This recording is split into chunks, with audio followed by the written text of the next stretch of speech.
इसका मैंने बता दिया 15 फेब से आएंगी, सिलेबस ख़त्म हो जाएगा 25 अप्रैल तक। उसके बाद आएगी टेस्ट सीरीज, देन होगा रिवीजन। रिवीजन के साथ होंगे एक्स्ट्रा क्वेश्चन और टेस्ट सीरीज के क्वेश्चन डिस्कशन, ठीक है। Hello everyone, I am Amit. तो बेसिकली आज के वीडियो में हम ये डिस्कस करेंगे कि कैसे CUT PG जूलॉजी और लाइफ साइंस के एग्ज़ाम की प्रिपरेशन हम आने वाले 3 से 4 महीने के अंदर कर सकें। और ये भी डिस्कस करेंगे कि कब से कोर्स आएगा, कब से क्लासेस चलेगी, और पर डे कितने लेक्चर्स आएंगे, कब तक सिलेबस ख़त्म होगा। ये सब हम आज की वीडियो में डिस्कस करेंगे। और ये भी डिस्कस करेंगे कि जूलॉजी और लाइफ साइंस के सिलेबस में कितना ज़्यादा डिफरेंस है कि हम दोनों पेपर की प्रिपरेशन एक साथ कर सकें, ठीक है। तो सबसे पहले हम आज ये सिलेबस के डिस्कस करेंगे, और किस यूनिट से कितने क्वेश्चन और कौन से टॉपिक से क्वेश्चंस आते हैं ये सब डिस्कस करेंगे। सबसे पहले बेसिकली हम जेनेटिक्स की बात करेंगे। जेनेटिक्स से हर साल 4 क्वेश्चंस आते हैं, और जेनेटिक्स को हमने पहले इसलिए रखा है कि ये one of the most important और सबसे इजी यूनिट में से आती है। जेनेटिक में हम पहले दिन कंप्लीट करेंगे basics with Mendel's loss, crosses और एपिस्टेसिस। जो ये एपिस्टेसिस टॉपिक है, ये वाला, इससे हर साल एक क्वेश्चन आता ही आता है, ओके। कभी मैच द फॉलोइंग में आता है, कभी इसके रेशियोज पूछे जाते हैं, या कभी इनकरेक्ट और करेक्ट के फॉर्म में पूछा जाता है। दूसरे लेक्चर में हम कवर करेंगे bacterial genetics, conjugations, sex limited traits, sex influence trait और मैटरनल इफेक्ट्स। अगर यहाँ पे बात करें, सेक्स लिमिटेड ट्रेट और मैटरनल इफेक्ट से हर साल क्वेश्चंस आते हैं, और एटलीस्ट वन क्वेश्चन। तीसरे में हम ploidy, sex chromosomes, translocations, pedigree analysis, lethal allele, pleiotropy. Third fourth lecture में हम ये कवर करेंगे, जिसमें प्लॉइडी से हर साल क्वेश्चंस आते हैं, जिसमें जेनेटिक डिसऑर्डर या पूछा जाता है कि अगर क्राइट चैट सिंड्रोम्स है तो इसमें कौन से क्रोमोसोम नंबर पे इफेक्ट आता है या कौन से क्रोमोसोम नंबर पे चेंज आता है। ये सब हम इसी लेक्चर्स में वो करेंगे, डिस्क्राइब करेंगे। ट्रांसलोकेशन से हर साल एक क्वेश्चन आता है, जिसमें रॉबर्ट ट्रांसलोकेशन डिजीज के बारे में पूछा जाता है, और रेसिप्रोकल और नॉन रेसिप्रोकल का भी डिफ्रेंशिएशन आता है। अगर हम पेडिग्री एनालिसिस की बात करें, इसमें एक टॉपिक और आता है पेडिग्री प्रोबेबिलिटी।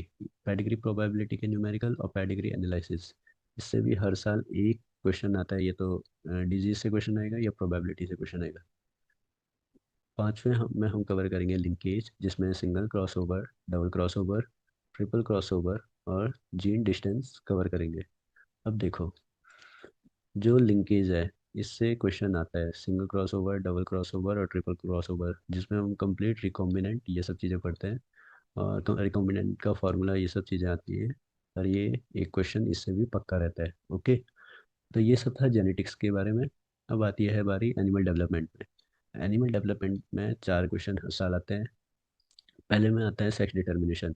सेक्स डिटर्मिनेशन में क्या होता है, ह्यूमन ह्यूमन में हम पढ़ेंगे मेल एंड फीमेल का। इसमें हम ये पढ़ेंगे कि मेल में कौन सा जीन एक्टिवेट होता है या कौन से जीन एक्टिवेट नहीं होने से फीमेल बनते हैं, या ये सब चीज़ें प्रोसेस चलेगी। ड्रोसोफिल आता है, टेम्परेचर के बेसिस पे किन किन ऑर्गेनिज्म में सेक्स चेंज होता है। दूसरा आता है गैमेटोजेनेसिस, जिसमें पढ़ेंगे हम स्पर्मेटोजेनेसिस और oogenesis। दूसरा आता है एग, जिसका अमाउंट, डिस्ट्रीब्यूशन ऑफ यॉर्क या अमाउंट ऑफ यॉर्क, इन दोनों से हर साल क्वेश्चन आते हैं। Cleavage, movement type and trophoblast cell. तीसरे में पढ़ेंगे हम फर्टिलाइजेशन, एक्सटर्नल सीयरसिन का और इंटरनल मैमल का कैपेसिटेशन, ओके। फोर्थ आता है chicks development, chick development, metamorphosis और मोल्टिंग। अब देखो, इसमें से बताता हूँ इंपॉर्टेंट टॉपिक कौन सा है। ह्यूमन का sex determination most important, gametogenesis में स्पर्मेटोजेनेसिस और oogenesis both are important. Egg में distribution of yolk, amount of yolk, दोनों से हर साल क्वेश्चन आता है। फिर आता है फर्टिलाइजेशन, जिसमें सीयरसिन का हर साल क्वेश्चन पूछा जाता है, और इसमें मेटामॉर्फोसिस से क्वेश्चन आता है। जो मोल्टिंग ऑफ इंसेक्ट है, इसका थोड़ा पार्ट एनिमल डाइवर्सिटी में भी आता है और थोड़ा पार्ट एनिमल डेवलपमेंट में भी आता है, ओके। अब बारी आती है इवोल्यूशन की। इवोल्यूशन से भी हर साल 4 क्वेश्चन आते हैं, जिसमें origin of life, evidence of evolution, mode of selection, दूसरा adaptive radiation, red queen hypothesis, isolation, speciation, genetic drift, then Hardy Weinberg, इसके न्यूमेरिकल, हैमिल्टन रूल और किन सिलेक्शन। अब देखो, बात आती है ओरिजिन ऑफ लाइफ में evidence of evolution, homologous, analogous, adaptive radiation, हम सब इसी यूनिट में कवर करेंगे और इसी लेक्चर में कवर करेंगे। अगर रेड क्वीन हाइपोथेसिस की बात करें, इससे एक क्वेश्चन आता है। आइसोलेशन और स्पीसिएशन दोनों से क्वेश्चंस आते हैं। हार्डी विनबर्ग, इससे एक क्वेश्चन पक्का आता है, या तो कंडीशंस पे गिवन होता है या फिर उसके न्यूमेरिकल पे गिवन होता है। किन सिलेक्शन, थ्योरी ऑफ रिलेटेडनेस, ये सब चीज़ें इसी में कवर होगी और इनसे क्वेश्चंस आते हैं। ओके। अब बारी आएगी इकोलॉजी की। इकोलॉजी से हर साल 6 क्वेश्चंस आते हैं, इसको हम कवर करेंगे 4 लेक्चर में। Okay. Basic of ecology, Gause exclusion principle, population distribution, species. Species में बेसिकली आता है आर एस से कौन से स्पीसीज का कौन सा रिप्रोडक्टिव फॉर्म होगा, टेलोपैथी होगा, सिमलपैथी होगा, इन सब से रिलेटेड क्वेश्चंस आते हैं। और स्पीसीज और यहाँ पे survivorship curve, both are same topic. तो हम दोनों को कवर करेंगे कि स्पीसीज में कितना डिटेल पढ़ना है और सर्वाइवरशिप कर्व में कितना डिटेल पढ़ना है। कंज्यूमर और productive food chain, both are important. NPP का फॉर्मूला ये सभी से आता है। पिरामिड से भी क्वेश्चंस आते हैं, जिसमें एनर्जी पिरामिड, ये सब चीज़ें आती हैं। Species biodiversity, community succession, thread biodiversity, ये सबसे रिलेटेड क्वेश्चंस आते हैं। अब देखो, स्पीसीज से हर साल क्वेश्चंस आते हैं। गॉस एक्सक्लूजन प्रिंसिपल से एक क्वेश्चन देखा था। फूड चेन से एक क्वेश्चन देखा था। पिरामिड से हर साल एक क्वेश्चन पक्का रहता है। पॉपुलेशन, सर्वाइवरशिप कर्व, ये सब चीज़ों से क्वेश्चंस आते हैं। ओके। और थ्रेट ऑफ बायोडाइवर्सिटी, इनसे क्वेश्चंस आते हैं। और इकोलॉजी एक तरफ से बहुत इजी यूनिट है और इसमें से ज़्यादा क्वेश्चंस भी आते हैं, तो ये एक तरफ से प्लस पॉइंट भी है। अब आती है यूनिट बायोकेमिस्ट्री। बायोकेमिस्ट्री से हर साल 10 क्वेश्चंस आते हैं। 10 क्वेश्चंस में हम अगर बात करें, पहला कार्बोहाइड्रेट। कार्बोहाइड्रेट के अंदर हम सारे पाथवे पढ़ेंगे, ग्लाइकोलाइसिस, ग्लाइकोलाइसिस, इससे कौन से क्वेश्चन, इससे कैसे क्वेश्चंस आते हैं, ये सब भी डिस्कस करेंगे। एटीपी, ये सब चीज़ें, कितने रेशियो, कितना चार्ज, ये सब इसी में करेंगे। अमाइनो एसिड की बात करें, इसके स्ट्रक्चर्स, नेट चार्ज कैलकुलेशंस, हर साल एक क्वेश्चन आता है। रामाचंद्रन प्लॉट से भी क्वेश्चंस आता है, जो इसका ग्राफ होता है, यहाँ पे कौन सा हेलिक्स होगा, यहाँ पे कौन सा होगा, यहाँ पे साई होगा तो कितने डिग्री पे होगा, क्या होगा, ये सब चीज़ें इसी में आती है। अगर प्रोटीन की बात करें, प्रोटीन में पेप्टाइड बॉन्ड आएगा, यूरिया और डिसऑर्डर, यूरिया साइकिल से हर साल क्वेश्चन आता है। लिपिड की बात करें, बीटा ऑक्सीडेशन, ये सब इसी में कवर होगा। डिसऑर्डर, डायनोसिंथेसिस और सेल पाथवे, एंजाइम, विटामिन और क्रेब साइकिल। अब देखो, इसमें हम सारे पाथवे कवर करेंगे और पाथवे से हर साल क्वेश्चन आता है। नेट चार्ज कैलकुलेशन और Ramachandran plot, one of the most important topic. Proteins में हम यूरिया साइकिल को कवर करेंगे। यूरिया साइकिल से एक क्वेश्चन आया था कि 6 नंबर के स्टेप में कौन सा नंबर का कार्बन या बॉन्ड ये शो करता है, समथिंग कुछ ऐसे क्वेश्चन था। इसके बारे में हम डिस्कस करेंगे बाद में। डिसऑर्डर से हर साल एक क्वेश्चन आता है। विटामिन और क्रेब साइकिल, इन दोनों से हर साल क्वेश्चंस आते हैं। ओके। ये सब था बायोकेमिस्ट्री का। अब बारी आती है एनिमल डाइवर्सिटी की। देखो, एनिमल डाइवर्सिटी के लिए लोग क्या सोचते हैं कि हम जूलॉजी की प्रिपरेशन कर रहे हैं तो एनिमल डाइवर्सिटी से बस भर के क्वेश्चन आएंगे। हमें स्पीसीज भी पढ़नी पड़ेगी, जीनस भी पढ़ना पड़ेगा, ऑर्डर भी पढ़ना पड़ेगा, क्लास भी पढ़ना पड़ेगा, डिवीजन, फाइलम, सब चीज़ पढ़नी पड़ेगी। लेकिन ऐसा नहीं है। अगर आपके बेसिक्स कंसेप्ट क्लियर हैं, साथ ही आपको हर फाइलम के जनरल कैरेक्टरिस्टिक आते हैं, तो आप हर फाइलम से रिलेटेड क्वेश्चन कर सकते हो और साथ ही साथ फार्मूला। और पेपर में बहुत इजी क्वेश्चन पूछे जाते हैं एनिमल डाइवर्सिटी के, ना कि वो इतने हाई लेवल के पूछे जाते हैं कि आपको ऑर्डर के, क्लास, जीनस, सब चीज़ पूछी जा रही है डिटेल में कि की गाइनोडर्मिटा के कौन से क्लास का कौन सा जीनस, ये सब इतना डिटेल नहीं पूछा जाता है। अगर पूछा जाता है तो बहुत रियली क्वेश्चन पूछे जाते हैं कि इतना डीप, वरना सारा ऊपर ऊपर का पूछा जाता है, जितना बेसिक हम लोग पढ़ते हैं उतना ही आता है। तो इसको भी हम इसी में डिस्कस करेंगे। अब बारी आती है एनिमल फिजियोलॉजी की। एनिमल फिजियोलॉजी से हर साल 5 क्वेश्चन आते हैं, जिसमें से हम endocrine system, circulatory system, digestive, respiratory, excretory, reproductive and nervous system, इन सब सिस्टम को हम डिस्क्राइब करेंगे। एंडोक्राइन सिस्टम में हम थायराइड ग्लैंड, हाइपोथैलेमस, ये सब चीज़ों को डिस्कस करेंगे। सर्कुलेटरी सिस्टम में हम कंप्लीट हार्ट को, या सर्कुलेटरी सिस्टम जिसमें कौन सा साइनस और PQRS कॉम्प्लेक्स, ये सब चीज़ें इसी में डिस्कस करेंगे। डाइजेस्टिव सिस्टम में इंटेस्टाइन, इनसे हर साल एक क्वेश्चन आता है। रेस्पिरेटरी से जो फॉर्मूले होते हैं, रेस्पिरेटरी कोटेंट, इन सब चीज़ों से क्वेश्चन आते हैं। एक्सक्रीटरी सिस्टम से क्वेश्चन आते हैं, रिप्रोडक्टिव सिस्टम से क्वेश्चन आते हैं, और नर्वस। तो इसमें जहाँ जहाँ से क्वेश्चंस आते हैं वो सब हम डिस्कस करेंगे, साथ ही साथ कंप्लीट सिलेबस करेंगे इसका। टेक्निक में 4 क्वेश्चन हर साल आता है। Chromatography, one of the most important. Okay, most important. Blotting, northern सदन ईस्टर्न वेस्टर्न, सबसे क्वेश्चन आता है। पायरो सीक्वेंसिंग से क्वेश्चन आता है। PCR, RT-PCR, इलेक्ट्रोफोरेसिस से हर साल क्वेश्चन आता है। ओके। फिर आता है लास्ट में स्पेक्ट्रोस्कोपी। स्पेक्ट्रोस्कोपी से एक क्वेश्चन आता है, समटाइम न्यूमेरिकल के फॉर्म में आता है, समटाइम दूसरे के फॉर्म में आता है, बट आता पक्का है। ओके। अब बारी है बायोटेक्नोलॉजी की। बायोटेक्नोलॉजी में क्या होता है, चार क्वेश्चन पूछे जाते हैं, पहला, दूसरा, तीसरा, चौथा, चार लेक्चर में कवर करेंगे, जिसमें हम एंजाइम्स, सीक्वेंसिंग और एंड मॉडिफिकेशन, वेक्टर्स और स्मॉल पीवीआर टू से 322 से हर साल क्वेश्चन पूछा जाता है। M13 cosmic factor, bacteriophage, genomic library, race, chromosomal walking, इन सबसे क्वेश्चन पूछे जाते हैं। ओके।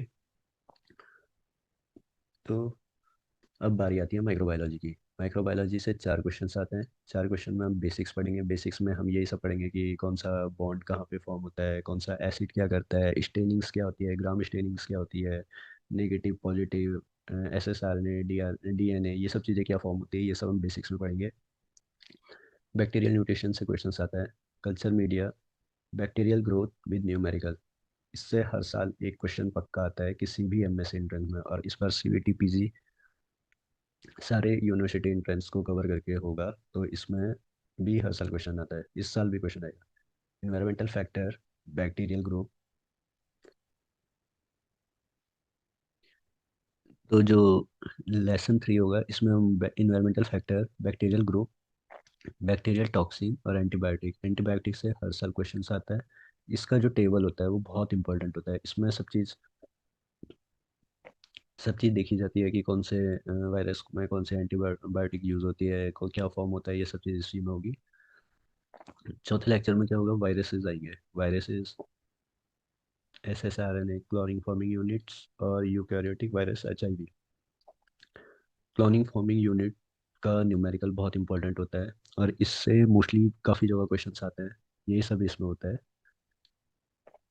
तीसरे में TMB, वायरॉइड माइक्रोबियल ग्रोथ, इनसे भी क्वेश्चंस आते हैं। ओके। अब बारी आती है इम्यूनोलॉजी की। इम्यूनोलॉजी से हर साल तीन क्वेश्चन आते हैं, जिसमें इम्यूनिटी एंड एंटीबॉडी, दूसरा एंटीजन, लिम्फोइड ऑर्गन और सेल्स, तीसरा T सेल्स कॉम्प्लीमेंट्री पाथवे, चौथा हाइपर सेंसिटिविटी ऑटो इम्यूनिटी, पांचवा इम्यूनोटेक्निक और वैक्सीन। देखो, लिम्फोइड ऑर्गन से क्वेश्चंस आते हैं, T सेल से क्वेश्चन आते हैं, हाइपर सेंसिटिविटी ऑटो इम्यूनिटी से क्वेश्चन आते हैं, इम्यूनोटेक्निक और वैक्सीन से क्वेश्चंस आते हैं। और क्वेश्चन इसमें बहुत घुमा फिरा के आता है इम्यूनोलॉजी में। ठीक है। अब बारी आती है सेल बायोलॉजी की। सेल बायोलॉजी में basics, cholesterol transport 1, transport two osmosis protein target, cell signalling one of the most important topic, vision pathway, RTK pathway, cytoskeleton microtubule से हर साल क्वेश्चन आता है। साइटोस्केलेटन सेंट्रोसोम से आता है, सेंट्रियोल ड्रग से आता है, और cell cycle and cell division से आता है। अब देखो इसमें बताता हूँ, माइक्रोट्यूब्यूल से कैसे क्वेश्चन आते हैं, अल्फा, बीटा, कौन से फॉर्म होती है, क्या करता है, स्टेप्स क्या होते हैं इनके, सीक्वेंसिंग क्या होती है, ये सबसे क्वेश्चन आते हैं। सेल साइकिल सेल डिवीजन से ही आता है। मेटाफेज है तो कौन सा एनर्जी फॉर्म होगी, क्या रिलीज होगा, ये सब चीज़ें इसमें होगी। सेल सिग्नलिंग से प्रॉपर सीरीज में क्वेश्चंस आता है कि सीक्वेंस क्या है, पहला 1 है या 2 है या 3 है या 4 है, इनसे प्रॉपर क्वेश्चंस आता है। तो यही सब था इसमें। प्रोटीन टारगेट्स पढ़ना पड़ेगा। सेल सिग्नलिंग में जितने भी पाथवे इसमें लिखे हैं सारे पढ़ने पड़ेंगे। माइक्रोट्यूब्यूल से हर साल क्वेश्चन आता है, सेंट्रोसोम से क्वेश्चन, सेंट्रियोल से क्वेश्चन, और cell cycle and cell division से क्वेश्चन। अब बारी आती है मॉलिक्यूलर बायोलॉजी की। मॉलिक्यूलर बायोलॉजी से 6 क्वेश्चन आते हैं, जिसमें हम लोग 5 लेक्चर में कवर करेंगे। प्रोकैरियोटिक एंड यूकैरियोटिक रेप्लिकेशन और प्रोकैरियोटिक और eukaryotic transcription, one of the most important topic. Okay.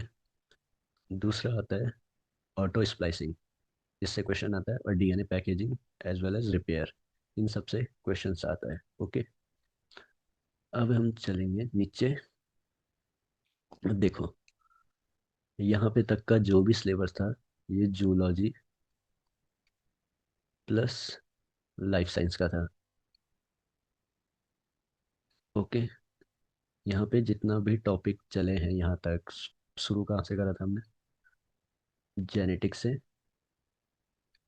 Genetics से, और अभी तक मॉलिक्यूलर बायोलॉजी तक जितनी यूनिट आई है, ये सब इन दोनों का कॉमन सिलेबस था। Common syllabus with common topic with common units. Okay. अब बारी आती है नीचे यहाँ से शुरू होता है लाइफ साइंस का एक्स्ट्रा पार्ट। लाइफ साइंस में आपको जेनेटिक से मॉलिक्यूलर बायोलॉजी तक पढ़ना ही पढ़ना है। साथ ही साथ आपको प्लांट डेवलपमेंट, प्लांट फिजियोलॉजी और टिश्यू कल्चर, ये सब 3 यूनिट एक्स्ट्रा कवर करनी पड़ेगी लाइफ साइंस के लिए। अब देखो प्लांट डेवलपमेंट में 2 क्वेश्चन आते हैं जिसमें basics, fertilization, embryogenesis, flowering genes या specification and hydra. Flowering gene से हर साल एक क्वेश्चन आता है और स्पेसिफिकेशन से भी हर साल एक क्वेश्चन आता है। और लाइफ साइंस के जो लास्ट की 3 यूनिट है इनसे थोड़ा कम कम क्वेश्चन आते हैं। ओके, बट आते पक्का है। अब प्लांट लाइफ फिजियोलॉजी से 3 क्वेश्चन आते हैं और ये मोस्ट ऑफ द इम्पोर्टेंट होता है। और देखो अगर लाइफ साइंस दे रहे हो तो लाइफ साइंस में प्लांट से रिलेटेड एनिमल्स सब चीज़ पूछी जाएगी, सब चीज़। वो बस जूलॉजी है जिसमें प्लांट्स नहीं पूछा जाता है, बाकी लाइफ साइंस में तो कंप्लीट पूछा जाता है। अब देखो basics, tissue, type of tissues, tissue system, plant hormones, water transport, chemical potential, absorption of water, guttation, mineral nutrition, translocation of phloem. Plant hormone से हर साल क्वेश्चन पूछे जाते हैं, केमिकल पोटेंशियल से क्वेश्चन पूछे जाते हैं, मिनरल न्यूट्रिशन से क्वेश्चन पूछे जाते हैं, ट्रांसलोकेशन से क्वेश्चन पूछे जाते हैं। ओके, अब आता है टिश्यू कल्चर से। टिश्यू कल्चर से 2 क्वेश्चन हर साल। ठीक है, somatic embryogenesis, hybridisation, culture, hormone इसका और इसका 90% सेम है, बट टिश्यू कल्चर में थोड़ा डिफरेंस आ जाता है। Cryopreservation, secondary metabolites, animal cell culture, tissue cell culture, sorry culture media, serum, expect culture, micro propagations. अब देखो सोमेटिक एम्ब्रियोजेनेसिस से एक क्वेश्चन पक्का रहता है, क्रायो प्रिजर्वेशन से tissue culture media, expect cell culture और माइक्रो प्रोपोगेशन, इन सब से क्वेश्चन हर साल फिक्स रहता है। अब सुनो मैं क्या बताऊंगा, बहुत सारी इंपॉर्टेंट बातें हैं। ठीक है, अब देखो 16 फेब से पर डे 1 लेक्चर अपलोड होगा। ओके, दूसरा 25 अप्रैल तक कंप्लीट कोर्स हो जाएगा लाइफ साइंस प्लस जूलॉजी दोनों का। ओके, अब बात है जूलॉजी में आपको इस सिलेबस के हिसाब से जो मैंने अभी आपको बताया, इसके हिसाब से genetics to molecular biology complete पढ़ना है। ठीक है, लाइफ साइंस के सिलेबस में आपको जेनेटिक्स से और टिश्यू कल्चर तक कंप्लीट पढ़ना है। फ़र्क बस, दोनों का सिलेबस ऑलमोस्ट सेम है, बस फ़र्क इसमें यह है कि 3 यूनिट ज़्यादा आती है, वो है प्लांट से रिलेटेड। ओके, ये सब फ़र्क है। दूसरी चीज़, अगर आप लाइफ साइंस जूलॉजी की प्रिपरेशन कर रहे हो तो लाइफ साइंस भी 100% देना। क्योंकि इस साल क्या हुआ था, बहुत सारे बच्चों ने बस जूलॉजी सोच के पेपर दिया कि हमें जूलॉजी से एडमिशन लेना है, लेकिन जैसे सेंट्रल यूनिवर्सिटी पंजाब, BBAU, इन दोनों यूनिवर्सिटी ने लाइफ साइंस से जूलॉजी में एडमिशन लिया था। इसलिए कह रहा हूँ कि अगर लाइफ साइंस जूलॉजी दे रहे हो तो लाइफ साइंस 100% देना। अब बारी आती है PYQ की। देखो जैसे जेनेटिक का कोर्स आएगा, पहले पहले लेक्चर में मैंने बताया कि एपिस्टेसिस, क्रॉसेस सब चीज़ इंपॉर्टेंट है। ये दोनों और क्रॉसेस, ये दोनों इंपॉर्टेंट है। अगर आज एपिस्टेसिस हुआ है तो इसका न्यूमेरिकल भी को आज कवर होगा, या इसका जो भी क्वेश्चन या PYQ होगा वो भी साथ ही साथ कवर होगा। आज जो लेक्चर आएगा उससे रिलेटेड PYQ भी आज ही होगा, कल के लिए नहीं छूटेगा या बाद के लिए। ऐसे करने से क्या होगा, जो 75 डेज का ये कोर्स है जो, इसमें कंप्लीट PYQ हो जाएंगे और समटाइम कुछ एक्स्ट्रा क्वेश्चन भी हो जाएंगे, ताकि जब आप के कंप्लीट सिलेबस हो जाए तो आपको ये बर्डन नहीं रहेगा कि क्वेश्चन कहाँ से आया, क्या आया है, मेरे नोट्स बने हैं लेकिन मेरे को नहीं पता कि पीवाईक्यू कहाँ से है। ये नहीं होगा। अगर कोर्स कवर हो रहा है तो साथ ही साथ पीवाईक्यू भी होंगे। एपिस्टेसिस से क्वेश्चन आया था, तो वो भी जिस दिन पढ़ वो टॉपिक शुरू होगा उसी दिन उसका पीवाईक्यू भी होगा। तो इसलिए इसमें इतना ज़्यादा हम बात के लिए नहीं छोड़ेंगे। बारी आती है एक्स्ट्रा क्वेश्चन की। एक्स्ट्रा क्वेश्चन के लिए मैं जिस दिन यूनिट कवर हो जाएगी, जिस दिन फिफ्थ लेसन, मतलब हर यूनिट को हमने 5 या मोर मोर देन, मतलब यानी कि 5 या 7 लेक्चर में कवर करा है, 5 या 7, जिस दिन जैसे जेनेटिक हमने शुरू करा, पहला लेसन कंप्लीट करा विद पीवाईक्यू, दूसरा करा विद पीवाईक्यू, तीसरा, चौथा, पांचवा करा। पांचवा लेक्चर हर उसका थोड़ा बड़ा होगा, मतलब पांचवा हो या छठा हो या सातवां, जिस दिन ये यूनिट कवर होगी, कोई भी यूनिट कवर हो, उसमें कुछ एक्स्ट्रा क्वेश्चन होंगे लास्ट में, जो एक्सपेक्टेड क्वेश्चन होंगे उनको करोगे। यही सब एक्स्ट्रा क्वेश्चन में भी आएंगे। जिस दिन आपका 75 डेज का सिलेबस कवर हो जाएगा, उसके बाद आएगी टेस्ट सीरीज। टेस्ट सीरीज आपको अच्छे से सॉल्व करनी है, जो डाउट आएंगे वो चीज़ हम लोग बताएंगे आपको। उसके बाद होगा रिवीजन। रिवीजन हम लोग धीरे धीरे शुरू करेंगे। पहला मेन फोकस हमारा है सिलेबस कंप्लीट करना, वो भी 25 अप्रैल से पहले। अगर आपका सिलेबस 25 अप्रैल तक ख़त्म होता है, हमारी तरफ से तो होगा, लेकिन आप लोगों का अगर सिलेबस 25 अप्रैल तक ख़त्म होता है, उसके बाद हम 10 से 20 दिन टेस्ट सीरीज पे देंगे। टेस्ट सीरीज के साथ साथ हम रिवीजन कराएंगे। और जून जून एंड में पेपर होने के चांसेस हैं। तो हमारे पास मई और जून, जून ये तो एक्सपेक्टेड डेट है, मे भी जुलाई चले जाए, ठीक है, पर अभी के हिसाब से हम जून कह रहे हैं। तो यानी 60 डेज हमारे पास एक्स्ट्रा बचते हैं, जिसमें हम रिवीजन के साथ साथ पीवाईक्यू और क्वेश्चन दोबारा करेंगे। सिलेबस तो हम एक ही बार कवर करेंगे, लेकिन पीवाईक्यू, एक्स्ट्रा क्वेश्चन और रिवीजन, ये तीन हम दोबारा करेंगे, ठीक है। तो ये सब है स्ट्रेटेजी। इस हिसाब से हम कवर करेंगे कंप्लीट सीयूटी जूलॉजी और लाइफ साइंस का सिलेबस।